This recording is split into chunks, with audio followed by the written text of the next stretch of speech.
दोस्ती क्या है इसे सब पे अयां करते हैं।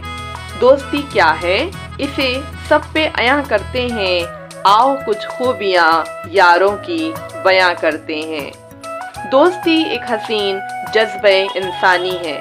दोस्ती एक हसीन जज्बे इंसानी है। दोस्ती में तो मोहब्बत की फरावानी है। दोस्त वो हैं कि जो जज्बात समझ लेते हैं। दोस्त वो हैं जो जज्बात समझ लेते हैं। दिल के अंदर की भी हर बात समझ लेते हैं।